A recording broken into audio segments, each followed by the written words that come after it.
Hey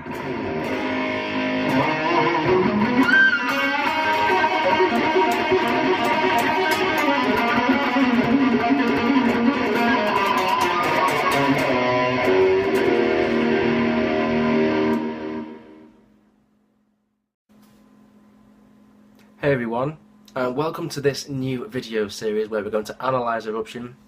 And the sake of this video is to not get too bogged down with the song. You know, if we want to play this live, if you want to learn it and be able to be free with it, not have to worry about too many note for note things. I will talk about note for note things, but in such a way where we know how to kind of work our way around it, you know, kind of be free with it.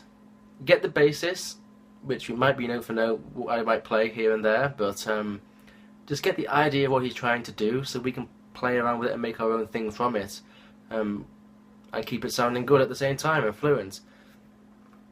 So that's the main idea with this. You know, there will be little tricks as we go along that we'll face, and we kind of want to link key parts of this piece of music together. There are some quick phrases, some maybe just simple phrases that are key, that stick out, and we want to maybe link those together. And finding out how to do that nicely is going to be the way forward here. So we have the intro bit here. The guitar's not slightly, kind of out of tune a little bit, sorry. But I apologise, I've been playing around a little bit. But anyway, we go into this first section. Okay.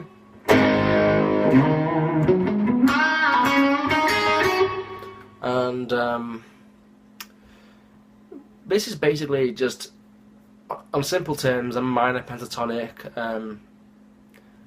a few little phrases, right? And something that you can actually expand on yourself. We got this first slide into the 7th fret on the A, which is sounds so Eddie Van Halen-like on its own.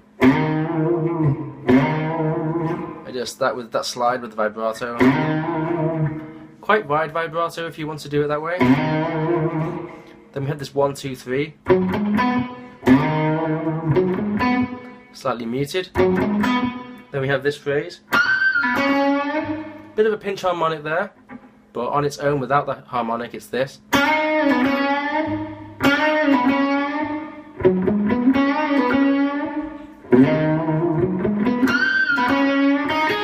we have this little section here, which is 5, 5, 5 on the B, the E and the B, and then 8 on the B.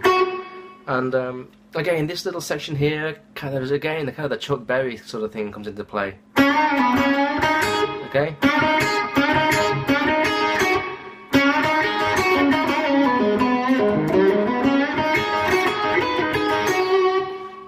So yeah, you can see how easy that is to kind of play around with, but it's minor pentatonic, bluesy bends and that sort of thing. Don't get too caught up in it. The main thing we want to focus on is ending on this note, because it'll make the next phrase, the first trick, easier to you know, navigate around. So we have those phrases there. Then we have this first little trick. Okay.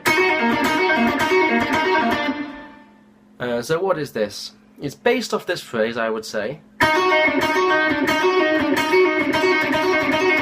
And the old rock hammer-on pull-off little lick.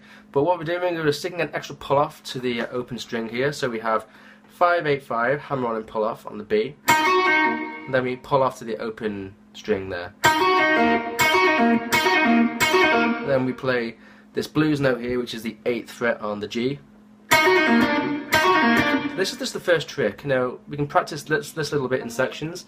It might not be the easiest straight away. It might be a little bit awkward for some people. So maybe just practice that section on its own.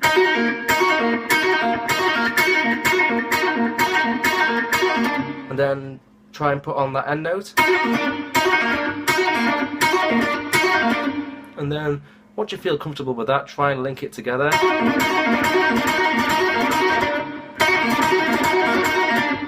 And you'll get there with it eventually. It's just kind of warm your fingers up for this one, I would say, definitely, and with some trills maybe. So yeah. That's the first little trick there. And to get out of that trick, he does this sort of phrase. Okay?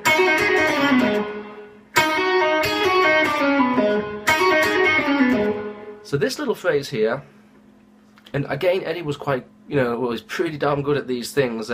People didn't give him enough credit for it, these kind of hammer-ons and pull-offs and the pentatonic. And there's a phrase he used to use which sounds like this, which is basically, and the first kind of 4 notes here, or 6 notes or whatever, I think it's 6 notes there. Okay, that's going to come after that little trick that we did. Play that 4 or 5 times, then we go into this. Okay, so that is 5-8-5 on the B, hammer on pull off, 5 on the high E, and then kind of hammer on from nowhere here and pull off on the 8th fret on the B, and then 5th fret on the B. Okay.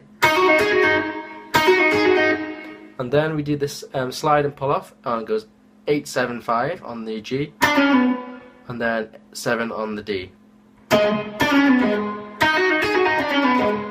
And then after that we have these few key notes that come in before the next little trick.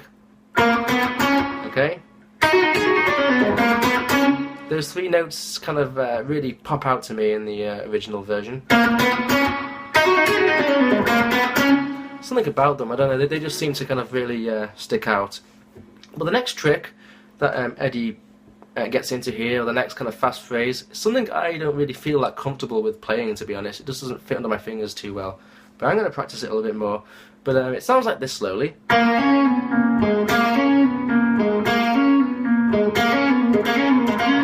Okay.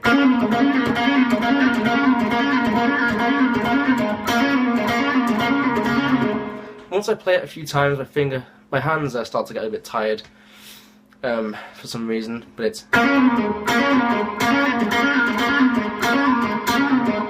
But basically, the pattern is 4 on the G, hammer onto the 7th, pull off to the 5th, pull off to the 4th, and then the 7th on the D. So I start with an upstroke, then do all the hammer-ons and pull-offs, and then downstroke for the 7th fret on the D. But the idea is to link these tricks together. We have the so you might want to practice that with the lick that we come out of that from. So okay, practice that a little bit.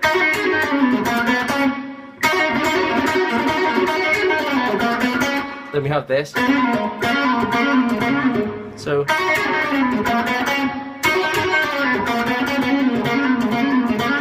okay, and then from that lick there, we go into this descending few notes. Sounds like this. So I cut that into 2 halves. We have the first 4 notes, which is the 4th fret on the G, and then 7-6-5 on the D. And then we start on the 4th fret on the D, and then go 7-6-5 on the A. I kind of do them all as upstrokes, but I cut them off, like a. But basically, the idea is to play a note, and then with an upstroke, kind of really dig into it, and then place your pick back on it. Okay, kind of get that kind of staccato-y, bitey sound. And then I kind of end it with this, because I don't have a whammy bar, of course, but there is a bit of a whammy dive after that, so. Okay, so finally I want to talk about those little linking sections. For example, we had this section that sounds like this. So maybe we can take that and expand on it a little bit if we wanted, so that you can be a bit more free with it. And maybe add on a hammer on a pull off here and there, something like this maybe. That could work well.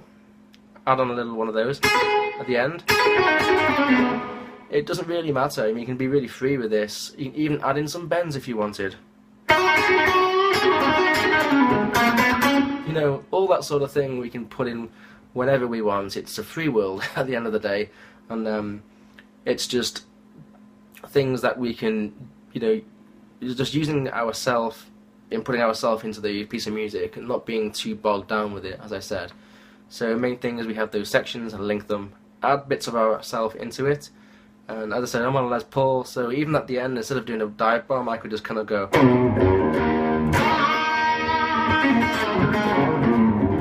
or something. You know, you can do whatever you want if you wanted, you know, because it's one of those things that's just a guitar solo, and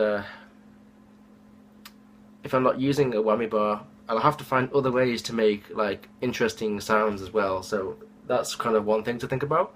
So anyway, I'm going to end the video here for this first section. I've spoken enough, and if you've enjoyed it, then cool. Stick around for some more.